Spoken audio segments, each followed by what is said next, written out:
হঠাৎ করেই বাবা বলল কড়াইশুঁটির কচুরি খাবে। তাই আবার কি, রান্নাঘরে চলে এলাম, ময়দাটা মেখে নিলাম আর এদিকে পুরটাও তৈরি করে নিলাম। তারপরে পুর ভরে সবকটা কচুরি তৈরি করে নিলাম, বেলে নিলাম। দেখো একটাও কিন্তু ফেটে বেরিয়ে যায়নি। তারপরে গরম তেলে কচুরিগুলোকে ছেড়ে দিয়ে একদম ফুলকো ফুলকো করে ভেজে নিলাম।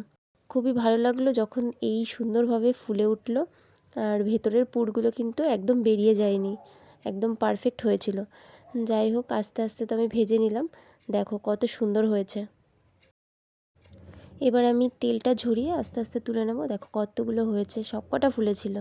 এরপরে আমি তৈরি করে নেব চানা মশলা। তার জন্য আমি ফোড়নে দিয়েছিলাম গোটা গরম মশলা, গোটা জিরে, শুকনো লঙ্কা, তেজপাতা। এরপর আদা, জিরে, লঙ্কা বাটা আর একটা কাঁচা টমেটো কুচি দিয়ে ভালো করে নেড়ে তার মধ্যে আগে থেকে ভেজে রাখা আলুগুলো দিয়ে ভালো করে কষিয়ে নেব। পাশেই আমি ছোলাগুলোকে লবণ দিয়ে আগে থেকেই সিদ্ধ করে নিয়েছিলাম, সেই ছোলাগুলোকে দিয়ে দেবো।